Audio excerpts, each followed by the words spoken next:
आदेश आदेश। जय गिरनारी सभी भाइयों को।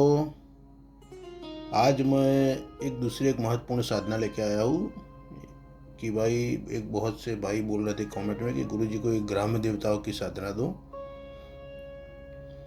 तो एक साधना में आपको ऐसा बताता हूँ कि इसके साथ तंत्र भी हो, वनस्पति तंत्र के साथ भी इसको सिद्ध कर सकते हैं।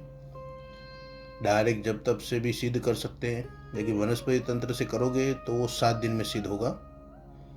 और अगर अनुष्ठान से करना है तो वो नवरात्रि में ही करना पड़ेगा, ठीक है। या तो फिर पूर्णिमा के दिनों में, पूर्णिमा के जो 15 दिन होते हैं, ठीक है, तो उस दिन से आप कर सकते हैं, या पूर्णिमा से पूर्णिमा तक अनुष्ठान इसका कर सकते हैं। लेकिन वनस्पति तंत्र से आप करोगे तो इसमें रिजल्ट ज़बरदस्त मिलेगा भाइयों। लेकिन ये जो वनस्पति तंत्र के माध्यम से जो भी साधनाएं होती है वो उसमें सफलता 100% मिलती है, लेकिन उसमें शर्तें होती है कि भाई इसको गुप्त रखा जाता है। कोई इसमें रुकावट नहीं आनी चाहिए, कोई टोकने वाला नहीं होनी चाहिए, ठीक है। तो इस अवस्था में आपके पास ऐसी सुविधा हो तभी करें, क्योंकि उसमें अगर एक बार गड़बड़ी हो गई तो पूरी मेहनत जय गिरनारी हो जाएगी, ठीक है। और इसमें रिजल्ट बहुत मिलता है। ये जो मैं मंत्र आज बताऊंगा, जो विधान बताऊंगा, इसके माध्यम से कुल के देवता से लेके ग्राम्य देवता से लेके अपने क्षेत्रपाल जो भी देवता है उन सब की सन्मुख सिद्धि की जा सकती है, प्रत्यक्षकरण सिद्धि की जा सकती है। तो इसमें करना क्या है, तो उसमें अमावस्या से 7 दिन पहले इसकी साधना शुरू करनी है। 7वां दिन अमावस्या होनी चाहिए, ठीक है। समय रहेगा रात को 11 बजे। 11 बजे या तो 11 बजे के बाद जाएंगे तो सबसे बढ़िया रहेगा, मध्य रात्रि के समय में। तो करना क्या है कि भाई एकांत में, जैसे ग्राम देवताओं की आप उपासना करना चाहते हैं, जो गांव में जो रहते हैं उनके काम की है। सिटी वालों जो भाई है उनके को काम की नहीं है, वो घर पे बैठ के कर सकते हैं अपने कुल देवताओं के नाम से। लेकिन जो गांव में जो ग्रामीण तंत्र में आगे बढ़ना चाहते हैं, उनको ग्राम्य देवताओं की प्रत्यक्ष उनको दर्शन करनी है, उनसे बातचीत करनी है, उनसे संपर्क करना है, उनसे वचन सिद्धि लेनी है, तो ये साधना उनके लिए एक रामबाण है। जैसे आगे मैंने एक ब्रह्म बाबा का बताया था, वो भी बहुत ज़बरदस्त चीज़ है, वो भी 7 दिनों में सिद्ध होती है, ये भी 7 दिन वाली है। लेकिन खतरा क्या रहेगा, क्या इसमें ध्यान रखना है, वो मैं बाद में बताता हूँ। पहले मैं आपको विधान बता देता हूँ। तो इसमें करना क्या है कि बरगद का पेड़ ढूंढना है, एकांत में कहीं बरगद का पेड़ हो जो आपके गांव के विस्तार में आता हो, ठीक है, सीम में आता हो, आसपास आता हो। ऐसे नहीं कि भाई वीराने में चले जाओ, वीराना में चले जाओगे तो दूसरी चीज़ें पीछे पड़ जाएगी। गांव की सरहद में आनी चाहिए, उसकी हद में आनी चाहिए, जहाँ ग्राम देवताओं की हद लगती है कि भाई इस गांव के ये ग्राम्य देवता है, तो वहाँ तक उनकी लिमिट रहती है। तो उनका जो निवास आखिर में रहता है वो वहाँ ऐसे ही सुनसान पेड़ों पे ही वो अपने निवास करते हैं। तो ऐसा पेड़ ढूंढना है, ठीक है। पेड़ ढूंढ के वैसा पेड़ हो तो ढूंढना है, रात को 11 बजे जाना है। उससे पहले भगवान शिव के मंदिर में जाके हाथ में जल लेके संकल्प लेना है, पूजा करके शिवलिंग की, अगले कि भाई हे प्रभु, हे महादेव, मैं अमुक देवता की प्रत्यक्ष साधना के लिए ये वनस्पति तंत्र का प्रयोग करने जा रहा हूँ, आप कृपया मेरी सहायता करिए और इसमें मुझे पूर्ण सफलता का आशीर्वाद दीजिए। तो इस तरह से संकल्प करने के बाद भी वहाँ पे जाना है, बरगद के पेड़ के नीचे। तो जैसे अपने शुरू करते 7 दिन पहले से, तो जाना है रात को 11 बजे। 11 बजे जाना है, बरगद के पेड़ के नीचे एक चौमुखा दीपक जलाना है, सरसों और चमेली का तेल का, ठीक है। गूगल का थोड़ा धूप जलाना है, धूप बत्ती जला सकते हैं गूगल की, जिससे कोई नकारात्मक चीज़ आपको परेशान ना करे। गूगल को शुद्धि करता है। 5 कपूर जला देना है। फिर जो मैं मंत्र बताऊंगा उसका आपको 1 माला जाप करना है, ठीक है। 1 माला जाप करने के बाद 1 लोटा जो जल है, जल लेके जाना है और कुछ लेके नहीं जाना है। साथ में एक जल लेके गए और आपके जो भी ग्राम देवता, जो भी देवता हो, उनको जो भी भोग लगता है वो भोग के रूप में कुछ भी चीज़ आप ले जा सकते हैं, ठीक है। लड्डू ले जा सकते हैं, बतासे ले जा सकते हैं। फिर अपना ये क्या बोलते हैं, अगर कोई तामस भोग वाला है तो उनके लिए भी दारू, अपने कलेजी तो नहीं ले जानी है पहले दिन, लेकिन दारू जरूर ले जाना है, वहाँ अर्पित कर देना है उनके नाम से, थोड़ी आग जला के। और 1 लोटा जल उस बरगद के पेड़ के जड़ में डाल देना है और बोलना है कि मैं आपको कल लेने आऊँगा। वो बोलने के बाद तुरंत निकल लेना है। उससे पहले अपने आसन का जो आसन मंत्र है वो सारा बोल के ही कंप्लीट अपना चौकी बंधन करना हो, शरीर बंधन करना हो, कर सकते हैं। अगर अनुभवी साधक है तो कोई टेंशन नहीं है, क्योंकि उनके भीतर इतनी ऊर्जा रहती है, कोई भी चीज़ उनके शरीर में प्रवेश नहीं कर सकती। तो इस तरह से ये पूरी प्रोसेस करनी है अमावस्या तक। अमावस्या की जो रात को जाओगे तो यही प्रोसेस करनी है, तब आपको कोई ना कोई रूप में वहाँ से कोई आवाज़ सुनाई देगी या आपसे बात होगी, प्रत्यक्ष भी हो सकते हैं, जैसी आपकी भक्ति, जैसी आपकी ऊर्जा। लेकिन एक चीज़ याद रखना है कि इन 7 दिन को खेल नहीं है रात को 11 बजे जाना। कोई ना कोई चीज़ आपको पीछे से पुकारे, आपके घर परिवार के नाम से पुकारे, क्योंकि छलावे भी बहुत होते हैं कि बरगद के पेड़ अकेला ऐसा नहीं है, उस पर बहुत सारी चीज़ें निवास करती है। ऐसा ना हो कि आप कोई प्रेत को, भूत को या कोई ब्रह्म राक्षस को घर पे उठा के ले आओ वचन लेके। ठीक है, ऐसी गलती कभी मत करो। इसलिए जब योग्यता हो तभी करो। प्रत्यक्ष सिद्धियों में यही दिक्कतें होती है। बहुत सारे भाई अगर यक्षिणी अप्सराओं की साधना में पिशाची लेने लगे, घर पे आए, पूरा घर परिवार बर्बाद करके बैठे। तो ऐसे में वीरों की सिद्धियों में, ग्राम देवताओं की सिद्धियों में ये भूत होते, ये जो प्रेत होते, प्रेतराज होते, जो बहुत टाइम से पूजा लेते हैं और अब देवता जैसे एकदम ताकतवर हो जाते, तो कोई भी रूप धारण करके आपको छलाव में छल सकते हैं। तो ऐसे दिनों में घर पे जमीन पे ही सोना है जब तक रहे। ठीक है, खाना आप खाओ तो अपने जो बर्तन थाली खुद ही धोनी है। ठीक है, ये चीज़ याद रखें। और अपना कच्चा भी खुद ही धोना है। ये अमुक नियम रहते हैं, वो याद रखें। और ब्रह्मचर्य का पूर्ण पालन करिए। रात को कोई भी आपके पास नहीं सोना चाहिए। अब अलग अलग सो बच्चों को भी साथ में नहीं सोना है। कोई भी रूप में ये चीज़ आ सकती है, क्योंकि आप बरगद के पेड़ पे जाओगे तो सारी चीज़ें एक्टिव हो जाएगी। ठीक है, इसलिए सदैव सावधानी। साधक किसको बोलता है? सदैव सावधान होकर चले वही साधक है।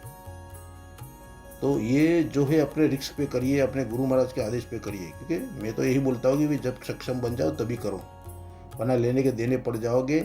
लेने गए थे भूतनाथ, न लेके आ गए भूत, ऐसा होगा।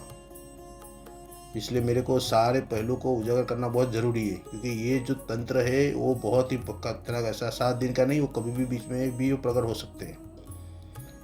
हो जाए तो उनसे पहचान उनकी यही है। देखो भाइयों, मैं आपको एक चीज़ बता देता हूँ, अच्छी और बुरी चीज़ों में पहचान कैसे करेगी? भले को कैसा भी रूप धारण करके चीज़ आएगी, लेकिन वो अपनी जो पिंड है, जैसे जिस योनि में उनको जन्म मिला है, उस योनि की जो दुर्गंध होती है, उसकी सुगंध होती है, वो नहीं छुपा सकती। जैसे अच्छी चीज़ आएगी, सकारात्मक चीज़ आएगी, तो वो आपके आसपास पूरा माहौल भी बना देगी। पूरा माहौल मतलब एकदम आनंदक हो जाएगा, जैसे सुगंधित वातावरण हो जाएगा। आपको ऐसे श्वास लोगे तो भी ऐसा लगेगा कि भी हाँ, हमें सुकून मिल रहा है। तो ये पूरा वातावरण हो जाएगा। और ख़राब चीज़ आएगी तो भले वो कितनी भी कोशिश करेगी, लेकिन आपको उसके वो आपके पास आने से थोड़ी थोड़ी दुर्गंध जरूर आएगी। ठीक है, दुर्गंध जरूर आएगी। दुर्गंध आए, कैसे भी दुर्गंध आ सकती है। सले गले मांस की दुर्गंध आए, खराब चीज़ की दुर्गंध आए, मल मूत्र की दुर्गंध आए, तो तुरंत एक्टिव हो जाओ कि भाई ये चीज़ वो नहीं है। कि देवता योनि की जो चीज़ होती है तो वो सदैव ही आह्लादक सुगंध होती है उसकी।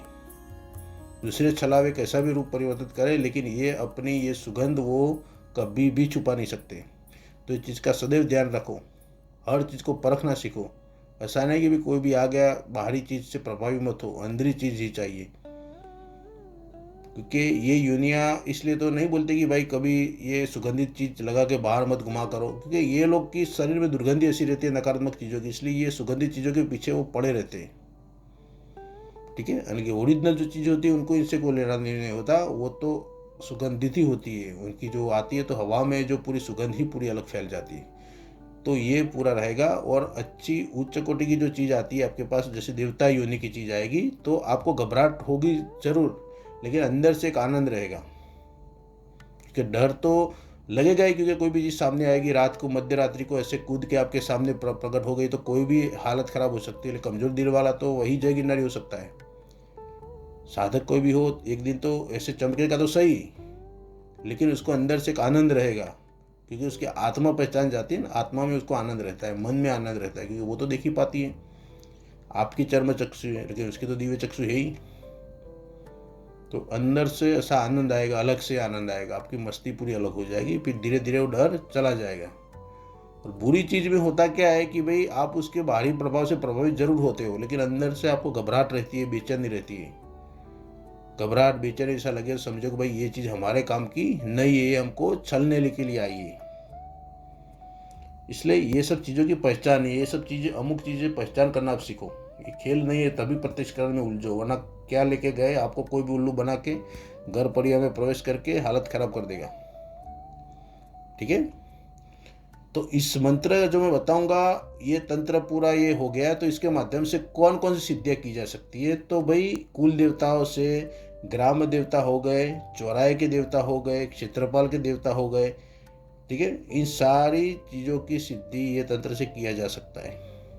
अगर स्पेशल कोई चौराहे की शक्ति सिद्ध करना है तो चौराहे को एकांत में ढूंढिए, वहाँ पे करना क्या है कि भाई चौराहे के चार बाजू, चार जैसे चौराहे पड़ते हैं तो चार रास्ते हैं, तो वहाँ पे एक एक नींबू रख देना है, नींबू पे थोड़ा सिंदूर और थोड़ा कुमकुम डाल देना है, बीच में चौमुखा दीपक जलाना है और उसके सामने आसन लगा के जो मैं मंत्र बताऊंगा उसका जाप करना है 108 बार। ठीक है, ये भी 7 दिन का प्रयोग है, चौराहे पे बैठ के करोगे तो भी। लेकिन चौराहे की जो भी शक्तियाँ होगी तो वहाँ पे कलेजी रहेगी, दारू रहेगा, सिगरेट रहेगी, वो सब चीज़ देनी पड़ेगी, क्योंकि वो तामस पूरा प्रयोग हो गया। ठीक है, वह सात्विक विधान से नहीं करनी चाहिए, तभी आपको इसमें रिजल्ट मिलेगा। घर पे बैठ के कर रहे हैं तो सात्विक विधान से आराम से नवरात्रि में कर सकते हैं, पूनम से पूर्णिमा तक, पूर्णिमा से पूर्णिमा तक कर सकते हैं, पूर्णिमा के 15 दिनों तक में कर सकते हैं। ठीक है, उसका कोई टेंशन नहीं है। तो जो मंत्र बता रहा हूँ मंत्र सुन लीजिए ध्यान से। होम गुरुजी, धरती जागो आकाश जागो, कुल जागो कुल देवता जागो, ग्राम देवता जागो, चौराहे के देवता जागो, क्षेत्रपाल देवता जागो, नवखंड धरती से जागो, मेरे आदेश से, मेरे गुरु उस्ताद के आदेश से जागो, इसी पल अमुक देवता। तो ये हाथ जो अमुक देवता का जो में शब्द आता है वहाँ पे उस देवता का नाम लेना है। ठीक है, आपके जो भी देवता है वो उस हिसाब से उनकी पूजा सामग्री आपको पता ही होगा, आपके ग्राम देवता को कौन सी पूजा चलती है, कौन सा भोग लगता है, तो उस हिसाब से आपको भोग का आपको ही व्यवस्था करनी पड़ेगी। तो मेरे आदेश से, मेरे गुरु उस्ताद के आदेश से जागो, इसी पल अमुक देवता सन्मुख हो, वचन सिद्ध हो, नहीं तो क्रोध भैरव का क्रोध टूटे, वहां से नहीं आए तो पंचमुखी हनुमान की आन फिरे, आदेश आदेश आदेश। तो इसको धारापुर में किस तरह से बोलना है वो मैं बोल के बताता हूँ, एक बार सुन लीजिए। होम गुरु धरती जागो आकाश जागो, कुल जागो कुल देवता जागो, ग्राम देवता जागो, चौराहे के देवता जागो, क्षेत्रपाल देवता जागो, नौकन धरती से जागो, मेरे आदेश से, मेरे गुरु उस्ताद के आदेश से जागो, इसी पल अमुक देवता सन्मुख हो, वचन सिद्ध हो, नहीं तो क्रोध भैरव का क्रोध टूटे, वहां से नहीं आए तो पंचमुखी हनुमान की आन फिरे, आदेश आदेश आदेश। ठीक है, इससे पूरा मंत्र वट से बोलना है भाई, कि नवाले की तरह नहीं, वीर की तरह। वीर ही साधक बन सकता है, एकदम वीर भाव से। डरना बिल्कुल नहीं है, डर पहले नहीं होना चाहिए। साधना करनी है ये सब चीजों में तो डर नहीं होना चाहिए।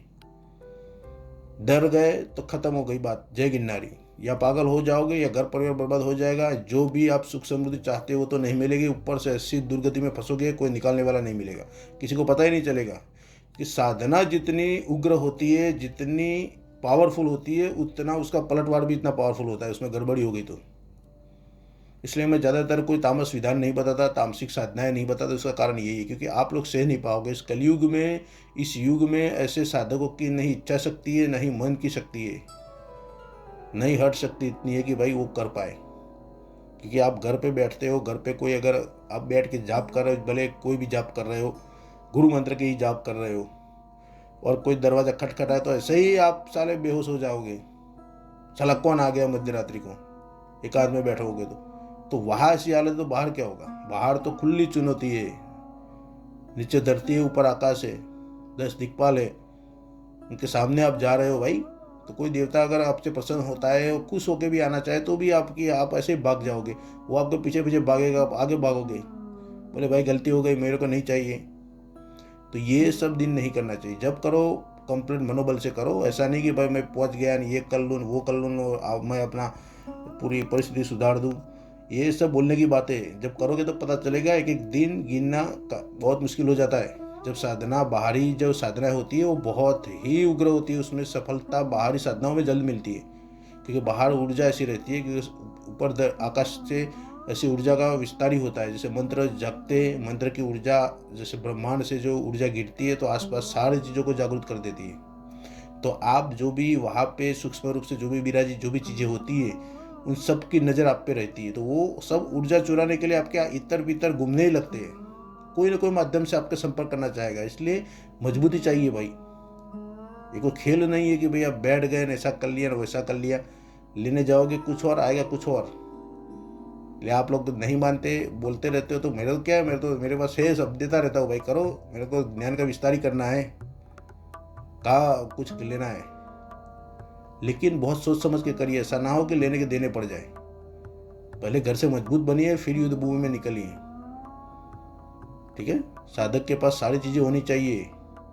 पेरू बाबा है, बजरंग बली है, भगवान नरसिंह है, भगवान शिव है, उन सबकी साधना पहले करनी चाहिए। उच्च कोटि की चीजें पहले करनी चाहिए, तभी ये चीज आप पे हावी नहीं होगी। वरना जाप करते करते कोई शरीर में घुस गया तो ऐसे ही आप खेलते रहोगे, वहां पे गुलाटियां मारते रहोगे सुबह तक। पूरे गांव वाले आके जूते मारेंगे आपको, साला कर क्या रहा है यहाँ पे। तो ऐसा नौटंकी नहीं होनी चाहिए। ठीक है, तो बहुत मजबूत मनोबल से करिए। ये बहुत ही गुप्त विधान है, जब भी समय रहे तब करो, लेकिन कंप्लीट करो। ऐसा ना पहली बार ही जय गिनारी हो जाए। ऐसा ना कि भाई गुरुजी ने बताया हमारी हालत खराब हो गई, मैं बताता हूँ, उस पर वार्निंग भी बताता हूँ। ऐसा नहीं कि भाई मैं बता दूंगा कि एक दिन में परी सिद्ध कर लो, नहीं ये योगिनी सिद्ध कर लो। मैंने वो सप्त योगिनी का हटाया, इसलिए हटाया, मैंने कोई पागल सारा करेगा, देने में दे दिया, हालत खराब हो जाएगी, साले निर्दोष घर वाले मारे जाएंगे। जो प्रमोशन करना चाहते हैं वही लोग ऐसे बता के आपको उल्लू बनाते हैं। ऐसे चक्कर में मत पड़ो, वरना हालत ऐसी खराब होगी, कोई निकालने वाला नहीं मिलेगा। पहले खुद मजबूत हो जाओ यार। मैं ऐसे उच्च कोटि की चीज़ों के लिए मैं बोलता हूँ कि जन्म लिया है तो इतर योनि के पीछे मत भागो। उससे निकल के आपने मनुष्य जन्म लिया है तो आगे निकलने की सोचो। ठीक है भाइयों, चलो आधे साधे जय गिरनारी सभी भाइयों को। सब खुश रहो, मस्त रहो, अपने मौज मस्ती में रहो। अभी देखो एक वीडियो कल शायद टाइम रहेगा तो मैं डालूंगा, वरना फिर तो क्या होगा कि गुरु पूर्णिमा के बाद ही वीडियो में डालूंगा, समय रहेगा तो, क्योंकि फिर गुरु पूर्णिमा आएगी तो मैं भी थोड़ा व्यस्त रहूँगा, इसलिए अभी ये डाल देता हूँ। इसके बाद एक आधा वीडियो में डाल दूंगा बना के। ठीक है भाइयों, चलो आधे साधे जय गिरनारी सभी भाइयों को।